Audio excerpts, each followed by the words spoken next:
Abra aí a sua Bíblia, lá em Isaías, capítulo 53.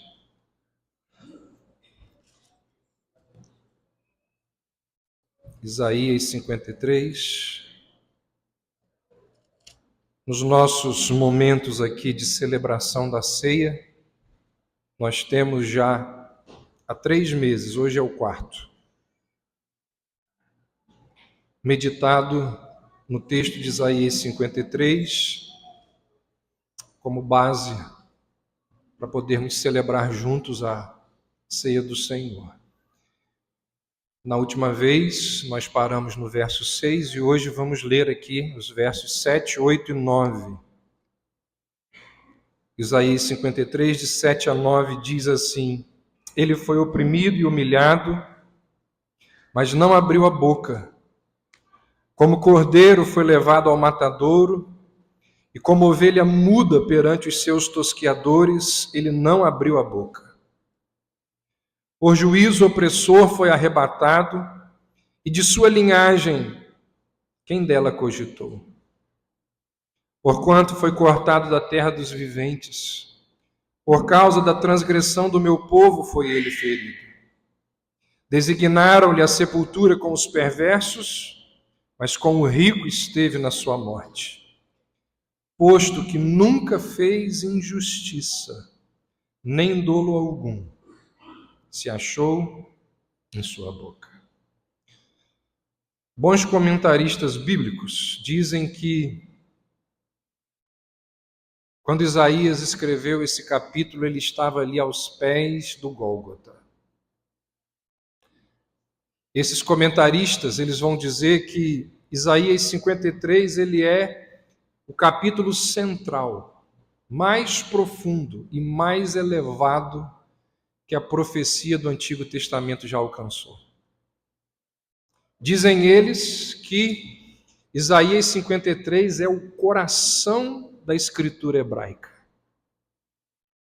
Dizem que é a escritura messiânica e profética que está acima de todas as outras no Antigo Testamento.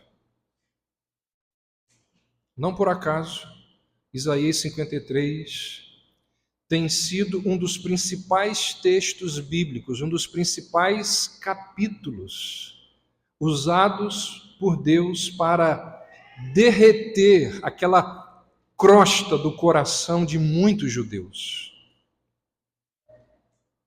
Salomão Ginsburg foi um dos grandes missionários aqui da nossa região. Ele pregou durante muito tempo aqui em Campos, em São Fidélis, chegou em Niterói, atuou muito aqui na nossa região ali, final do século XIX.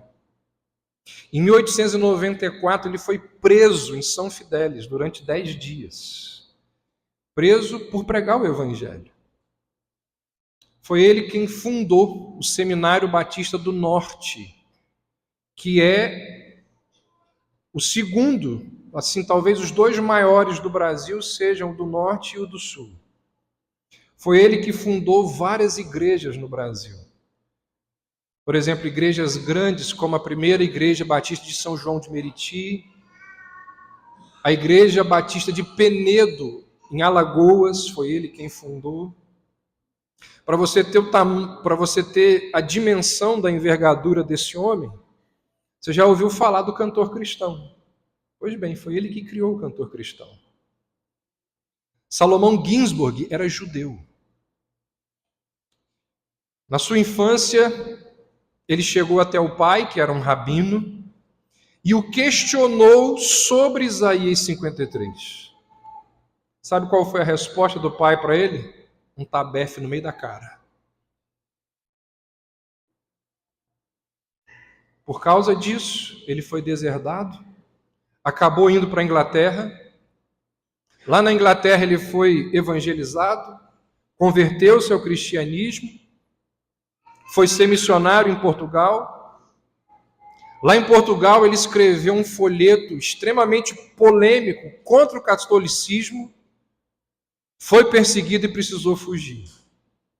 E aí então ele para aqui no Brasil como missionário da junta de Richmond e vai então fazer todas essas coisas aqui em Campos, em São Fidélis, em Niterói, fundar essas igrejas, o seminário. O que eu quero dizer com isso? O que definiu a vida desse homem foi o capítulo 53 de Isaías. Esse capítulo é extraordinário. Nós estamos diante de um texto encantador. E aí o verso 7 nos diz que ele foi oprimido e humilhado, mas não abriu a sua boca. Como cordeiro foi levado ao matadouro, e como ovelha muda perante os seus tosquiadores, ele não abriu a sua boca. Os criadores de ovelha dizem que as ovelhas adoram ser tosquiadas. Natural, por quê? Ficam mais leves. Quando a tosquia é feita, cai toda aquela lã e ela fica leve. Desconfortável para a ovelha quando a lã está ali muito grande. Ao longo do tempo vai acumulando sujeira. Coisas, as mais terríveis vão grudando ali na lã e as ovelhas ficam extremamente incomodadas. Pesa, fica suja, cheira mal. E, naturalmente, que elas não conseguem se limpar sozinhas. E aí, quando o pastor vem para tosar a ovelha, elas gostam tanto disso que dizem os criadores que elas vão naturalmente. Vai normalmente, porque elas sabem que aquilo vai trazer um alívio para elas. Mas tem um problema. As ovelhas não sabem discernir quando elas vão ser tosadas de quando elas estão indo para a morte. De forma que, quando elas estão indo para o matadouro, elas ficam quietinhas. Porque acham que estão indo para a tosa. Então elas vão quietinhas. Isaías conhecia essa figura. Isaías conhecia essa situação. E aí então ele apanha essa figura e, falando sobre Jesus, ele diz: como cordeiro foi levado ao matadouro, e como ovelha muda perante os seus tosqueadores. Achou que estava indo para ser tosada a ovelha, não abriu a sua boca. Isaías usa uma figura que os judeus conheciam muito bem. Até porque eles sacrificavam ovelhas o tempo todo. E aí é nesse contexto que o profeta mostra o clímax dos sofrimentos do servo sofredor. Isaías vai dizer que ele foi oprimido. É a ideia por trás da ação ali dos condutores de animais que conduzem as suas manadas. Ou seja, o servo sofredor, ele é afligido, ele é maltratado, ele é atormentado, da mesma maneira como um animal vai ser maltratado por aquele condutor que há de levá-lo para o sacrifício. E aí ele diz no verso 8, por juízo opressor foi arrebatado, foi exterminado da terra dos viventes pela transgressão do meu povo. E a quem o golpe foi devido? Quem vem acompanhando aqui o que Isaías está dizendo sabe que é nesse momento aqui que a profecia de Isaías começa a mudar de direção. A partir do verso 8, o foco é cada vez maior nos sofrimentos do Messias. Quem lê Isaías 53 sabe que aqui no verso 8 é uma virada.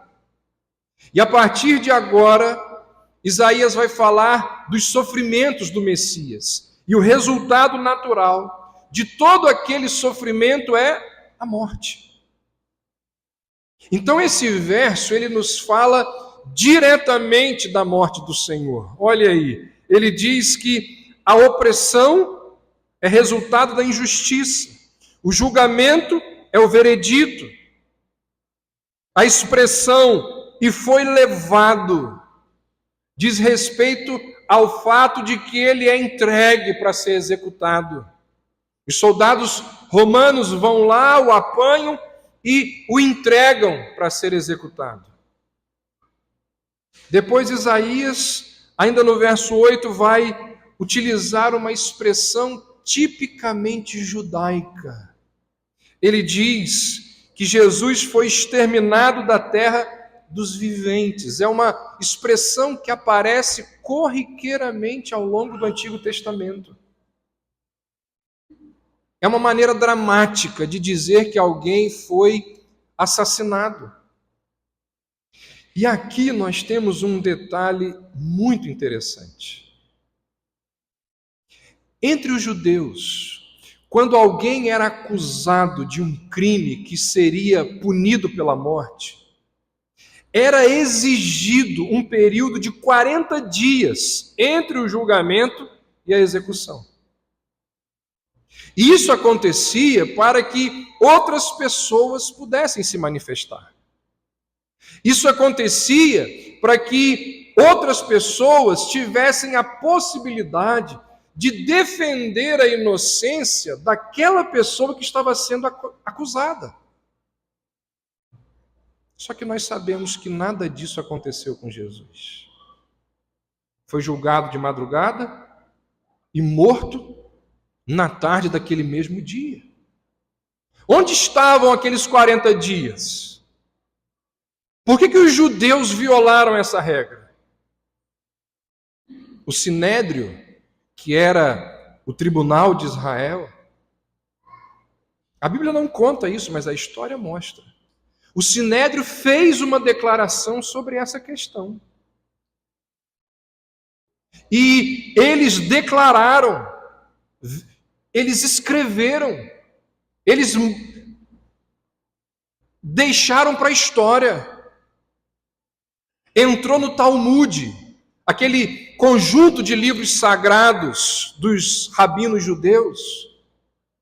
Ali está escrito que um arauto, por 40 dias, saiu pelo povo, saiu no meio ali da sociedade e disse o seguinte, palavras do Talmud: Jesus vai ser executado porque praticou feitiçaria. Seduziu Israel e os afastou de Deus. Qualquer pessoa pode apresentar uma justificativa e apresentar informações a respeito disso. Apesar disso, nenhum argumento de justificação foi encontrado. Dessa maneira, ele foi crucificado na véspera do sábado de Páscoa. Ou seja, eles disseram que a sentença de Jesus tinha sido dada 40 dias antes da sua execução. E mais, disseram que ao longo desse tempo não apareceu ninguém para defendê-lo. Está lá no Talmud isso. Percebe que o mal é velho? Percebe que não é só no Brasil que muitos juízes são corruptos? Isaías já tinha profetizado. Ele começa o capítulo 53 dizendo: quem creu em nossa pregação? Ninguém creu. A rejeição ela foi extrema. A liderança religiosa, a liderança civil criou uma narrativa, inventou uma mentira esdrúxula e colocou no Talmud. E Isaías tinha profetizado isso. Por juízo opressor, foi cortado da terra dos viventes. Por causa da transgressão foi ele ferido. Verso 9. Designaram-lhe a sepultura com os perversos, mas com o rico esteve na sua morte. Por que a sepultura foi designada junto de homens ímpios? Por um motivo natural. Ele foi crucificado ao lado de criminosos. Tinha um de cada lado. Jeremias 25 diz que a pessoa que morresse nessas condições, ao lado ali de criminosos, junto de criminosos, o corpo dessa pessoa deveria ser tratado de forma degradante. E uma das maneiras de tratar o corpo de maneira degradante era deixar o corpo insepulto. Era deixar que aquele corpo fosse comido por bichos. Depois de alguns dias, o que sobrasse era retirado ali do madeiro e era lançado lá num lixão para ser queimado. Você já deve ter ouvido falar desse lixão, lá da cidade de Jerusalém, chamado de Vale de Inom.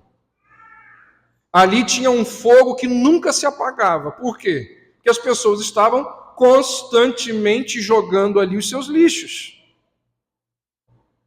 Segunda Crônicas fala desse lugar. Vai dizer que era o local onde os seguidores de Baal queimavam os seus filhos para o deus Moloque. Esse lugar é o local que Isaías identifica na sua profecia como aquele lugar onde o verme nunca morre. Jesus vai dizer que esse lugar é uma representação do inferno. Então era nesse local que os corpos dos criminosos crucificados eram lançados. E devido ao fato de ser crucificado ali ao lado de criminosos, seria exatamente isso que ia acontecer com o corpo de Jesus. Só que esse não era o plano de Deus. Você conhece a história e você lembra que Deus usou um homem rico, um discípulo de Jesus, um homem chamado de José de Arimateia. Deus usou esse homem para cuidar do corpo de Jesus. Eu vou ler, só acompanhe. Mateus 27 diz: caindo a tarde, veio um homem rico de Arimateia chamado José, que era também discípulo de Jesus. Este foi ter com Pilatos e lhe pediu o corpo de Jesus. Então Pilatos mandou que lhe fosse entregue. José, tomando o corpo, envolveu num pano limpo de linho e o depositou no seu túmulo novo que fizera abrir na rocha. E rolando uma grande pedra para a entrada do sepulcro, se retirou. Por que isso é importante, gente? Por que Deus se importava com isso? Porque o final do verso 9 responde, olha aí, posto que nunca fez injustiça, nem dolo algum se achou em sua boca. Por que Deus não permitiu que Jesus, o corpo de Jesus, fosse para a sepultura dos perversos? Por que Deus não permitiu que o corpo de Jesus fosse lançado no lixão, lá naquele fogo no Vale de Inom? Porque nunca fez injustiça, nem dolo sequer, nada se achou sequer nos seus lábios. O salmista, lá no Salmo 16, diz que Deus nunca permitiria que seu santo visse corrupção. Uma referência a isso que Isaías diz. Ou seja, é por causa da santidade do Filho que Deus nunca permitiria que o corpo dele acabasse no lixão. Então Isaías, parece que ele está aos pés do Gólgota. Ele sabe que o Pai vai operar providencialmente, de forma que o corpo de Cristo seria levado e colocado num túmulo novo. Por isso que ele diz, designaram-lhe a sepultura com os perversos. Ou seja, o tipo de morte que ele teve era para ele ser jogado lá no lixão junto com os homens maus. No entanto, Deus providenciou para que o corpo dele fosse colocado numa sepultura que nunca tinha sido usada. Por outro lado, mesmo estando num túmulo novo, ainda assim nós temos aqui uma figura de humilhação. Sepultamento, irmãos, é sinônimo de quê? De humilhação. Sepultamento é retornar ao pó. Sepultamento é a punição pelo nosso pecado. E por que foi necessária toda essa humilhação de Cristo? Foi necessária porque essa é a consequência natural de todo aquele que se exalta acima de Deus. Deus humilha o soberbo. Mas pastor, Jesus não era soberbo. Ele não, mas você sim. E como você é soberbo e Cristo assumiu o seu pecado, Cristo precisou ser tratado como soberbo. E na Bíblia, o que Deus faz com o soberbo? Deus amassa o soberbo. Jesus foi humilhado porque ele assumiu o pecado de soberbos. Aquele que é manso e humilde de coração é esmagado como se fosse uma pessoa soberba. Quero trazer algumas aplicações desses 3 versos. Primeiro, o que esses versos nos lembram? Que o plano de Deus sempre vai prevalecer. Em todas as culturas, existe aquele ritual de despedida das pessoas que morreram. Diferentemente do que acontece no Brasil, em muitas culturas por aí, os velórios duram vários dias. Em algumas culturas, como que acontece? Tem comida, tem carpideira, tem foto. Tem muitas coisas diferentes do que nós estamos acostumados aqui nos nossos rituais de despedida das pessoas que amamos. E todo velório é um momento muito solene, importante. É um momento de grande respeito, porque naquela ocasião, familiares, amigos estão se despedindo da pessoa amada. Naquele momento ali, vínculos afetivos de décadas estão sendo rompidos. O corpo daquela pessoa que amamos está sendo respeitado.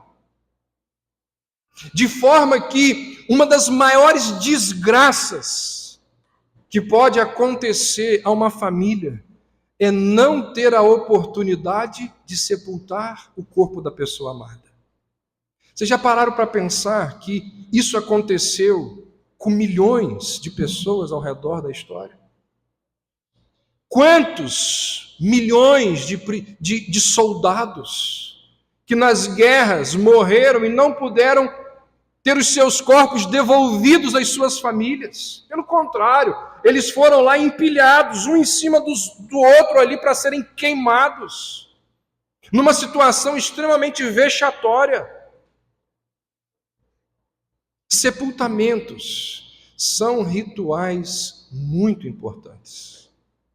Não por acaso, o nosso Deus, em sua soberania e em sua providência, não permitiu que o corpo do seu filho fosse comido por bichos.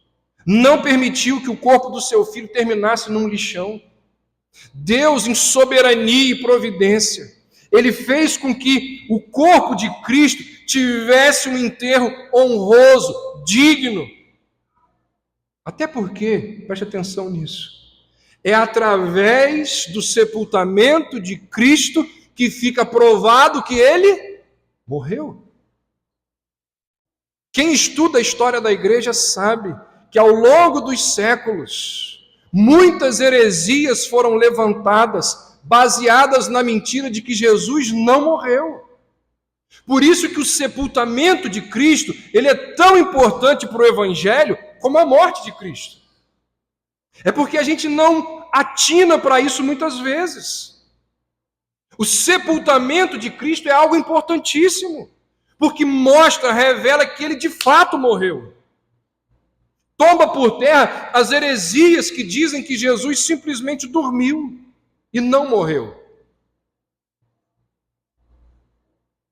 A Bíblia nos lembra que o corpo de Cristo foi entregue a José de Arimateia pelas autoridades romanas. Elas jamais fariam isso se Jesus não estivesse morto. Isaías diz que a intenção dos inimigos de Jesus era sepultá-lo entre os ímpios, de maneira humilhante. Designaram-lhe a sepultura com os perversos, mas Deus não permitiu que isso acontecesse. Irmãos, o que a gente vê aqui? Que a despeito de toda a engenhosidade humana, o que prevalece é o propósito do Senhor. Eles fizeram de tudo. Eles arquitetaram, eles pensaram em lançar o corpo dele junto com os perversos. Nada disso. Quem controla tudo é o Senhor. E com os ricos esteve em sua morte. Ou seja, falhou o plano dos inimigos de Jesus. O corpo de Cristo não apenas foi protegido da desgraça planejada lá pelos seus adversários, como ele recebe honra, como ele é sepultado num túmulo honroso que nunca tinha sido utilizado. Então deixa eu dizer uma coisa para você. Os homens maus podem arquitetar, podem manipular, podem planejar, podem censurar, não vencerão. Não vencerão. Agindo eu, disse Deus, quem impedirá? Vocês acham que vocês vão lançar o corpo do meu filho lá? Mas não vai mesmo. Quem manda nisso aqui sou eu. Segundo, o que esse texto aqui nos mostra? Cristo nos deixou um impressionante exemplo de humildade.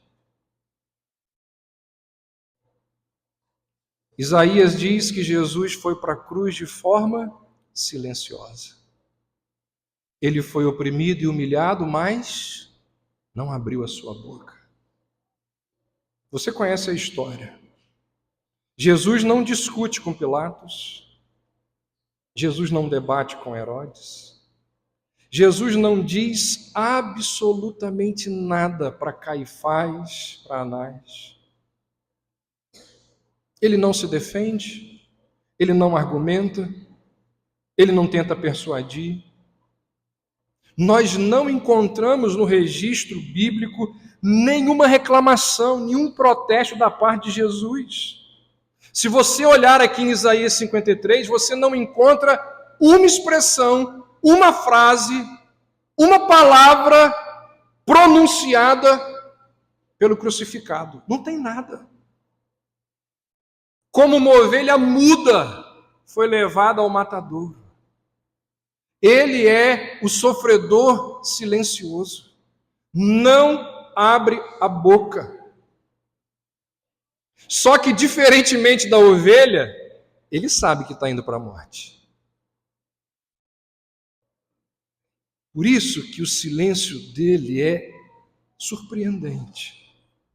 Porque sofredores culpados, eles clamam por perdão, eles gritam por misericórdia. Sofredores inocentes, eles dão voz à sua inocência. Leia o livro de Jó. E você vai ver que Jó está o tempo todo alegando inocência. Senhor, por que isso está acontecendo? Por que estás fazendo isso comigo? O que foi que eu fiz? Isso não é justo. Jesus sofre em silêncio. Como ovelha muda, não abriu a sua boca. É o silêncio da conformidade com a vontade de Deus. Seja feita a tua vontade, não a minha. Ele sabe disso. E sabendo disso, ele silencia. É o silêncio que resulta da compreensão de que quando os corações estão endurecidos, não adianta falar nada. Ele sabia do coração de Anás, ele sabia do coração de Herodes, ele sabia do que estava dentro dos pensamentos de Caifás, ele sabia que não adiantava falar, então ele silencia. Ele foi oprimido e humilhado, mas não abriu a sua boca. E aí eu quero chamar a sua atenção, preste bastante atenção nesse detalhe. Porque aqui no verso 7, uma parte fala de humilhação e a outra parte fala de humildade. Humilhação e humildade são duas palavras que têm a mesma raiz. Você já reparou isso? No entanto, elas possuem significados completamente distintos. Se eu virar para você e perguntar assim: você gostaria de ser humilhado? Felipe já respondeu aqui, ó. Balançou a cabeça assim, prestando atenção, isso aí. Você gostaria de ser humilhado? Você diria: claro que não. Quem gosta de ser humilhado? Agora, se eu virar para você e perguntar assim: você gostaria de ter humildade? Você responderia: claro. Eu peço isso a Deus todos os dias.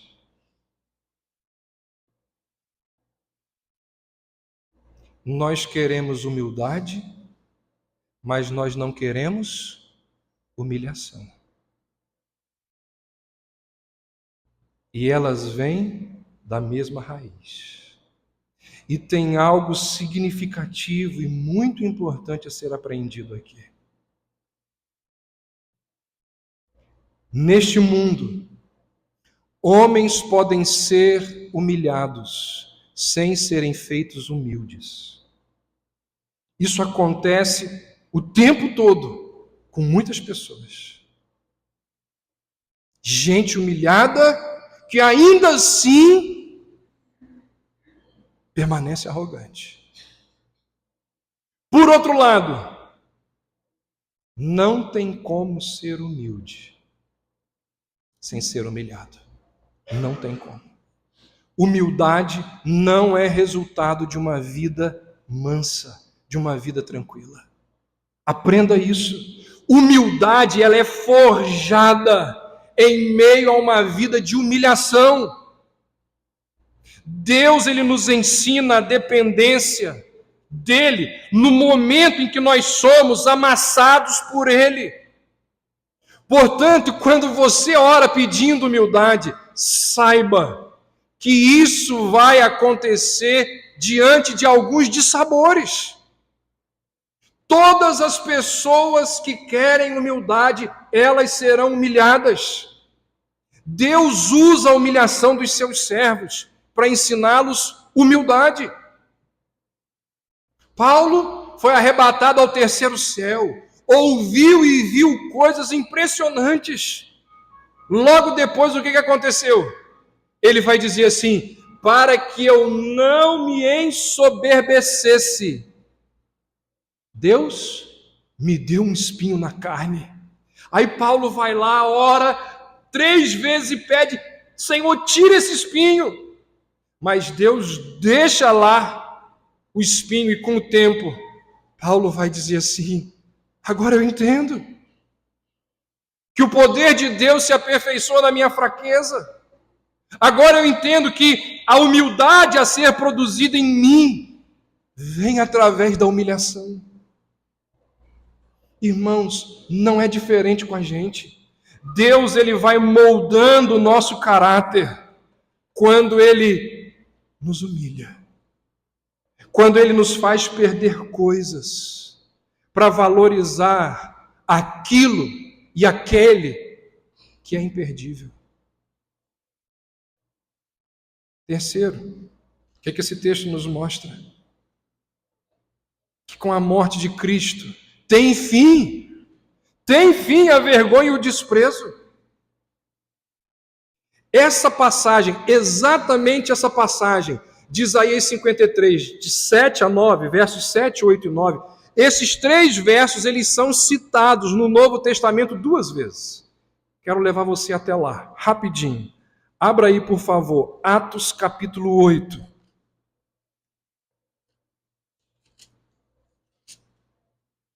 Se você observar o verso 27, fala do eunuco etíope.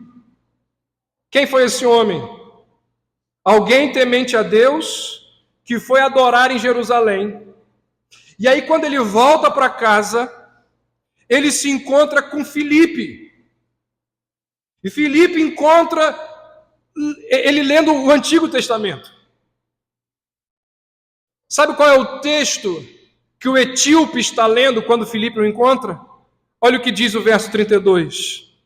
Ora, a passagem da escritura que estava lendo era esta: foi levado como ovelha ao matadouro, e como um cordeiro mudo perante o seu tosqueador, assim ele não abriu a boca. Na sua humilhação lhe negaram justiça.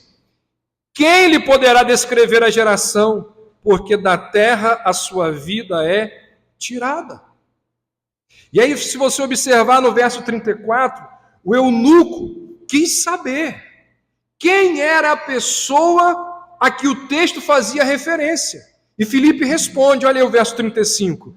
Então Filipe explicou, e começando por essa passagem da escritura, anunciou-lhe Jesus. Perceba, irmãos, o eunuco, ele é atraído pela passagem que fala da humilhação sofrida pelo personagem. É muito provável que o eunuco tenha se identificado com esse texto. Por quê? Porque em muitas culturas, ser eunuco era algo extremamente humilhante. Deuteronômio 23 vai dizer que os eunucos sequer tinham acesso ao templo. Eunucos eram homens que não eram capazes de procriar, e isso era visto como uma maldição. Sendo assim, eles não podiam estar lá no local de adoração por causa daquela maldição que pairava sobre eles. Aí, Isaías 56, não vou ler agora por causa do tempo, se quiser você pode ler depois. Mas 3 capítulos depois de Isaías 53, Isaías diz que chegaria o dia em que os eunucos, que não tinham acesso à adoração, passariam a ter acesso à plena adoração. Então o que está acontecendo aqui? Isaías 53 fala do servo sofredor. Isaías 56 fala que um dia os eunucos terão acesso à adoração plena. Qual é o texto que o eunuco está lendo? Isaías 53, que fala do servo que sofre no lugar dele. E aí, nesse momento, Filipe ensina ao eunuco que Jesus é aquele que rompe qualquer obstáculo de impureza. E quando o eunuco entende isso, sabe o que ele faz imediatamente? Ele diz assim: então eu quero ser batizado. É o que está aí no verso 36. Ele diz: então me batiza, porque se eu não sou mais impuro, porque se o Cristo me purificou, eu posso ter acesso a Ele, eu posso estar diante dEle. Ele entendeu, ele compreendeu a salvação. Então Isaías 53, de 7 a 9, nos ensina o quê? Que as pessoas, as mais desprezíveis, como aquele eunuco, podem se achegar diante de Deus sem receio algum. Isaías 53, de 7 a 9, nos mostra que o Cordeiro sem mácula é aquele usado por Deus para substituir pessoas cheias de mácula. Isaías 53, de 7 a 9, nos mostra que nós, que, como iniciamos aqui cantando, nós que não tínhamos acesso a Deus, por causa do sacrifício perfeito de Cristo, agora nós que éramos desprezíveis, temos acesso à presença do Senhor. O servo vem substituir pessoas desprezíveis para que não mais sejamos desprezados na presença do Senhor. Que coisa encantadora. Segunda passagem, e eu vou encerrar com ela. Segunda passagem do Novo Testamento, que menciona exatamente os versos 7, 8 e 9 de Isaías 53, é 1 Pedro capítulo 2. Abre lá, por favor.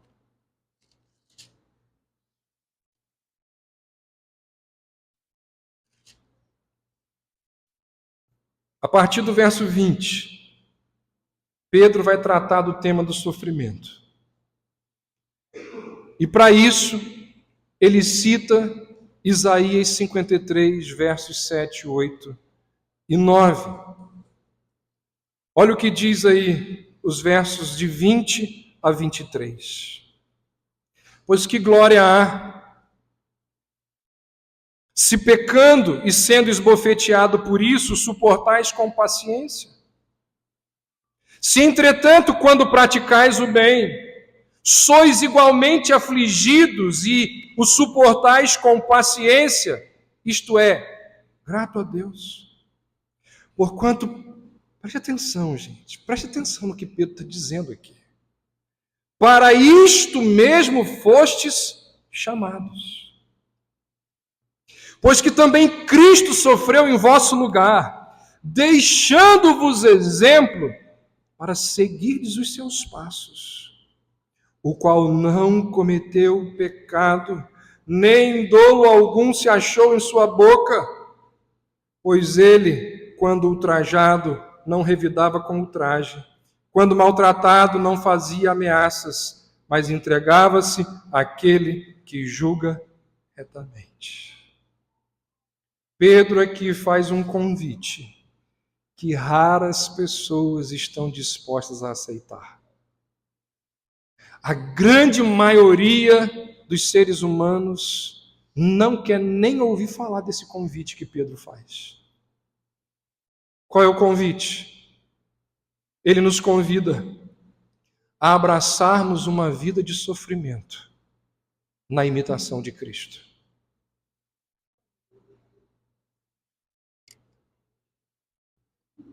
Preste atenção no que eu vou falar aqui. Estou fazendo essa pausa para você se concentrar mesmo. Você sabe o que Pedro está dizendo aqui?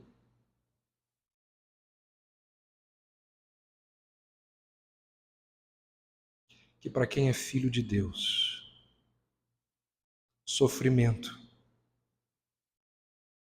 não é maldição. Pode ser bênção.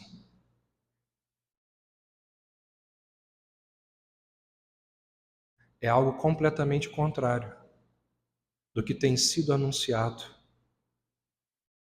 à larga nos dias de hoje.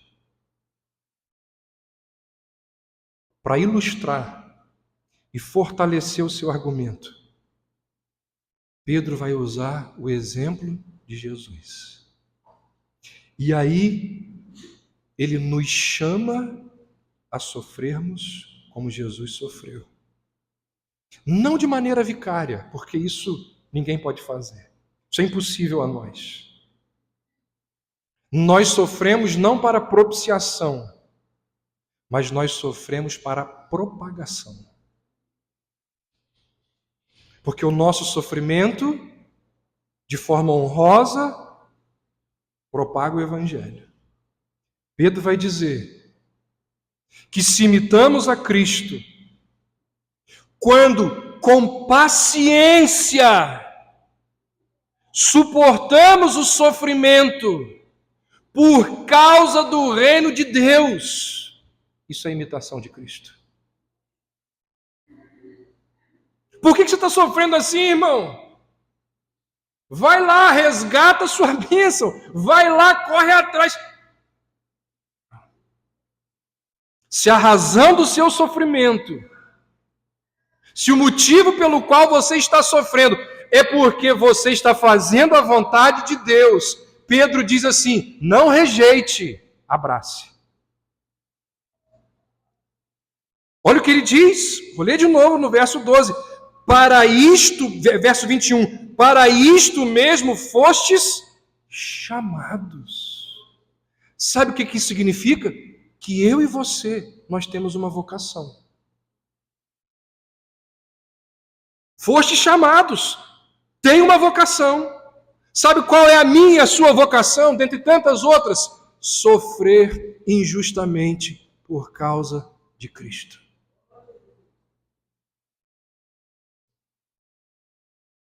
Pastor, então eu não posso me pronunciar, eu não posso agir diante da injustiça? Não é isso. O que você vai fazer é aquilo que Cristo fez. O que Cristo fez? Está aí no verso 23. O que Jesus fez? Pedro diz, ele colocou toda a injustiça diante daquele que julga retamente. Ele se omitiu? Não. Ele colocou diante de Deus todas as suas injustiças, sabendo que Deus é aquele que julga retamente. Pedro está dizendo assim, não pense que a justiça não vai ser feita. Será, mas não pelas suas mãos. Nós não somos feitores de justiça, nós somos sofredores de injustiça. E nós então nos entregamos àquele que faz justiça em nosso lugar. Que coisa difícil, irmãos. Que coisa difícil. É por isso que eu não tenho medo de afirmar que esse cristianismo da Shopee que está sendo vendido aí à larga, tem nada de Bíblia. O autor aos Hebreus, conhece esse texto? Ele vai dizer assim, no processo de santificação, vocês ainda não sofreram até o sangue. Está sangrando já?